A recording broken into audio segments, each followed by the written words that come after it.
All right, so we're working on our Cadillac trunk lid again. We got this corner all done up. However, I made it a little different than the other side, and this is sitting a little low. And I don't really want to put a bunch of filler here, so we're going to cut a little L shape here and pull that up and then re-weld it. Otherwise, we're pretty happy with that. Transitions are close enough. This one's a little higher and it drops, so we'll put a bit of fill in there and here. We're going to use this stuff right here. We're going to pour a little bit of that in it. Makes it real sticky and softer or more liquidy, so it'll get right in. But we want to get in any little pinholes or crevices that might be in there. Back in the day, you'd lead those all. Today, you use body filler, but I find the fiberglass fill, if there's a pinhole or anything, especially when the first layer you do, you put it in, you squeeze it, so it'll basically seal it from any moisture coming through, should moisture ever get in the trunk lid. Then we'll do the same thing. We'll run a bead of it across here, a little bit here, and this will be blocked kind of on the rough side, and we'll be happy with it. Let's see this side. This is kind of a cleaner look. Now before I cut the other corner and lift it up, I'm going to throw it on the car and make sure I don't have to cut this and push it down, but everything else is good. This right here is the important plane. That's where the rubber goes when you close the trunk. So we know that's all good, and that's what we concentrated on. Everything else was definitely just for show. Now that being said, this side we had to put a plate here, so we had to make that the same way it was so that we could get this on it. We actually have it sunk in a little bit further just to give us a little more room for error, but this is in the exact same spot. You got to do that no matter what. Either that or you're going to live with no trunk seal, or you're going to close the trunk, metal's going to hit on metal, and you don't want that. So that's basically where we're at. Here we ground. There was a few pinholes I had to weld up, but the rest of this can be body worked and it'll be fine. Now the corners are welded solid here. We got a tack about every 1/4 inch to 3/8 of an inch, more in some spots, but it's not going anywhere. This is just going to get seamed shut, and that'll be fine. We had to recut this, lift it so that there wasn't pressure when you put the key cylinder in. That's where your key lock goes. You had to kind of lift it, and what happened was when we did all those welds, sometimes the heat warps things, and what it did is it pulled it down, and we didn't want to put weight there. But when I split it, this lifted up on its own. Then we re-welded this side. A little bit of Marglass here and here. That'll take care of that.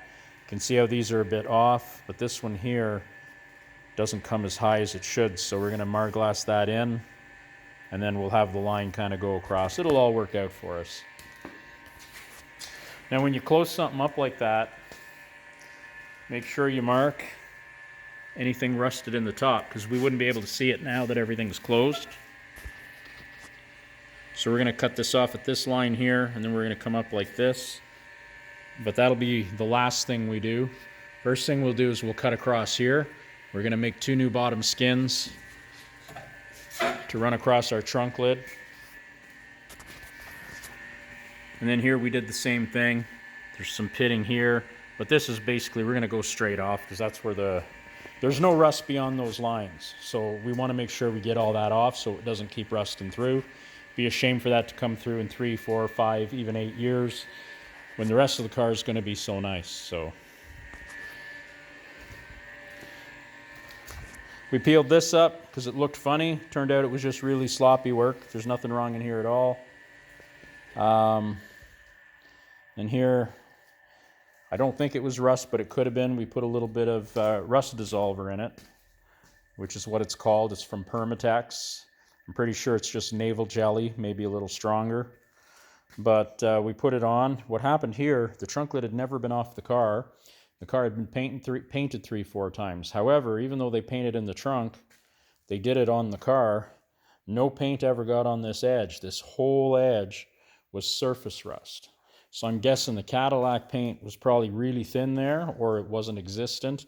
It looked kind of like there was paint, but mostly rust, and the rust looked to be on top of the paint, almost like dirt. So what we did is we spun it all off with a wire brush on a grinder, and it pretty much went away.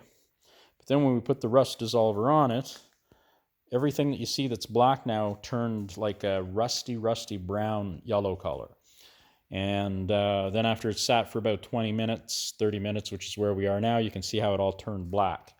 Now the cool thing with that, we should be able to wash that off. We can body work right over that. We can grind it. We can do whatever we want.